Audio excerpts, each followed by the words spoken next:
Hi, Kathy here from Kathy's Cute Creations. Today we're going to work on the first block assembly of the Boo to You mystery quilt. This is the directions that I printed down from the website. I'm going to show you all the fabric that has already been prepped. Hopefully it won't fall off my design board here. I'm going to lift it up and show you. This is the prep work. So all the fabrics used in these blocks are right there. Let's get over there to the sewing machine and let's get started. So following the directions, and I'm going to pretty well guess, this says that we need 4 C's in black, 3 C's in orange, and then the P and the Q to make this block, the 4-patch block. So you're putting 2 together to the opposite, and then you're connecting them, and you're putting your side pieces on, and then your top and bottom. Now, although I have gray, a light gray in the top thread, I went in and I put black in my bobbin. And another thing is, just for those that are new to sewing, when you purchase a spool of thread, let me give you this example here. You can see on here, at least I think that you can, that the thread is not wound. See another. It's going at an angle. That means that when it comes off of your spindle, you want to have it sideways so it flows easier. Otherwise, it'll tangle. Only the kind that is wrapped around in a circle, which I'm trying to see if I've got some, and then you can see the difference. If you look at this spool, you can see the difference of the way that the the thread is wrapped. This can stand up like that when you have it come off of your spindle, but the ones that are put on like this, they've got to go sideways. Somebody thinks it's dinner time and they're aggravating me. Okay, so I'm going to do a little bit of sewing here just to show you. And I am going to chain stitch. I do have them all laid out here, but just for confusion, if you're doing it and you're new, you're just only going to do the one set. Otherwise, you can get yourself all turned around real quick.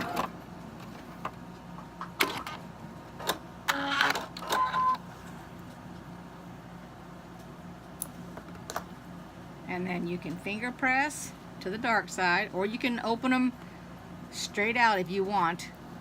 It's your preference. You just want to do them opposite. I mean, they're going to be opposite anyway, but you want to do them like that so that they lay. You put them together, they nestle.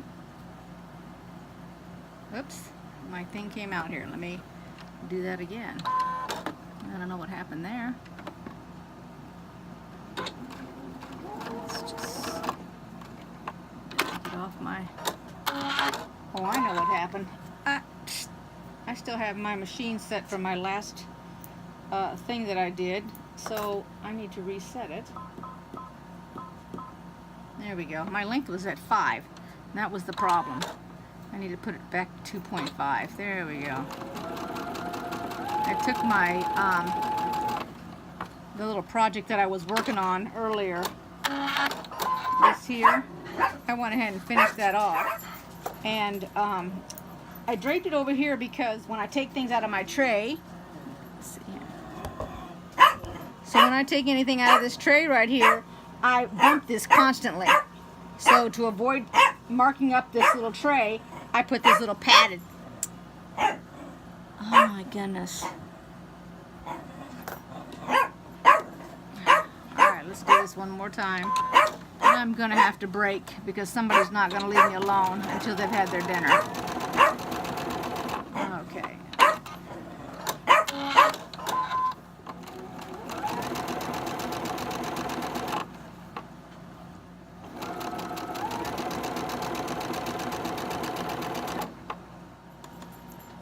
I decided to go ahead and iron these instead of finger pressing them. Because they were not staying down correctly. I feel like this one isn't even... I don't know why that size is off. I have to double check that. What tray tail is going on there?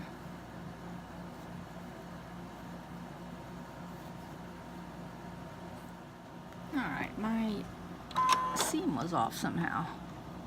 That was my last problem. So let's chain stitch this since I have to do 2 of them.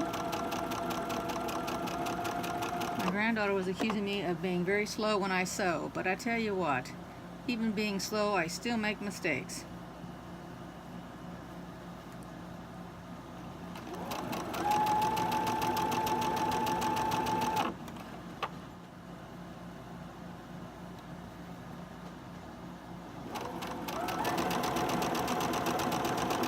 Oops. Did that? See, there's a mistake right there. Get off my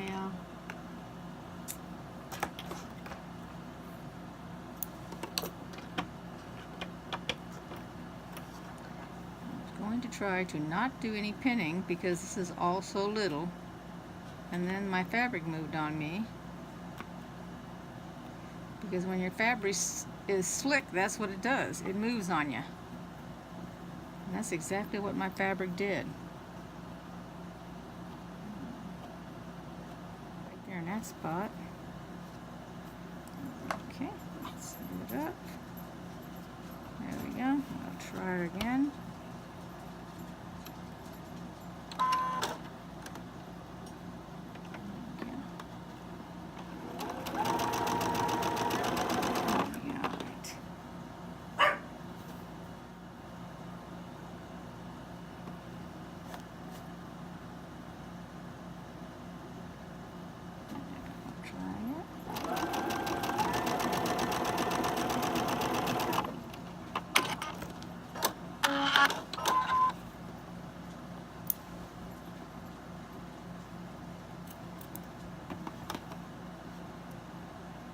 The ironing board, and I'm going to iron these. I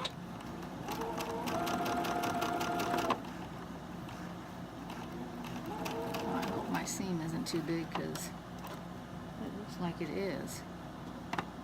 Let's get it over a little bit.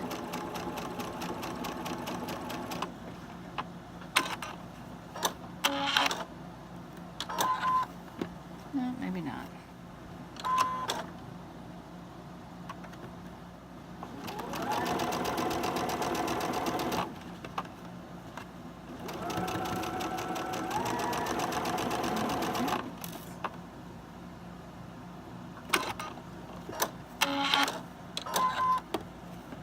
Get these.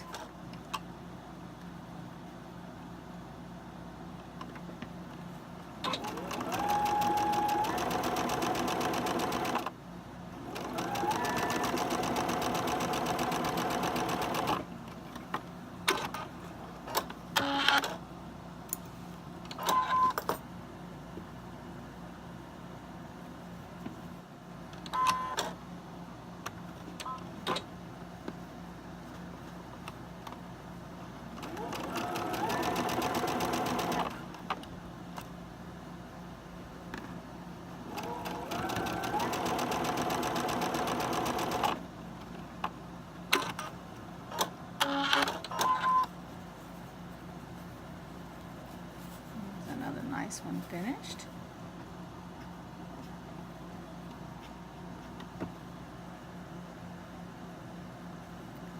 Just continue in this order until you have all of your squares done, and then we'll put the outer borders on them, and I'll be back.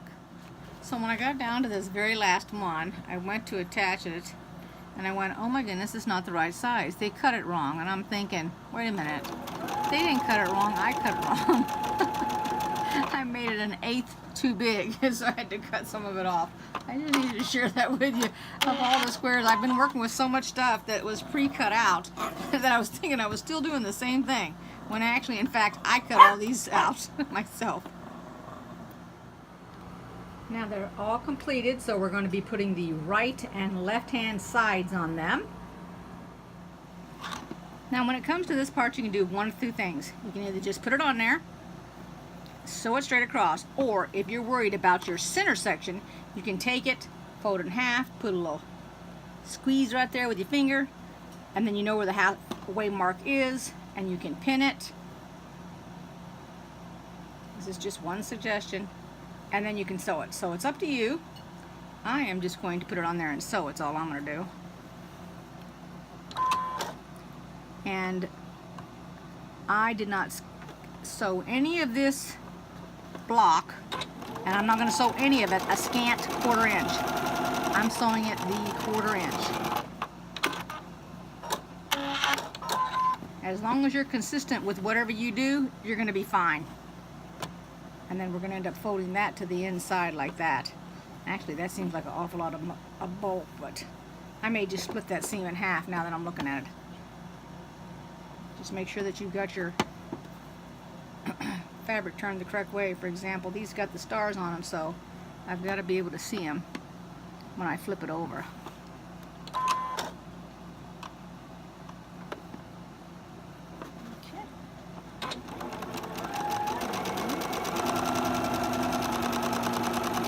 And that's it. And then I will sew them open. And the last thing you do is put your cues on there. I did decide to go ahead and chain stitch these after I did that one. So I went ahead and I pinned them all, and now I'm going to chain stitch them. And if you're new to my channel, you just tuned in because it looked interesting, chain stitching is just repeating the same process over and over.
On both sides, all I have to do is take my little snips here and snip them all off. Then I will open them all up. I'll iron them open, and then I will put the other side on, and I will chain stitch those also.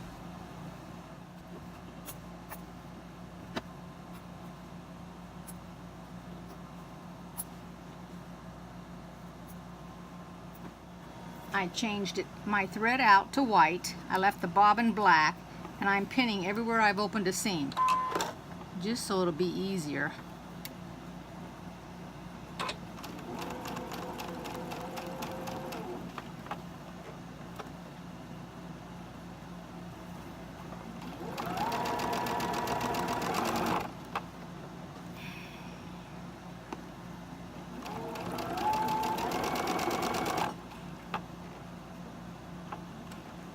And I'm going to go ahead and I'm going to open up these seams also and iron them.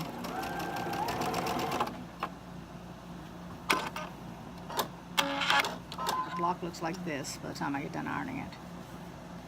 Here's all 10 of the blocks.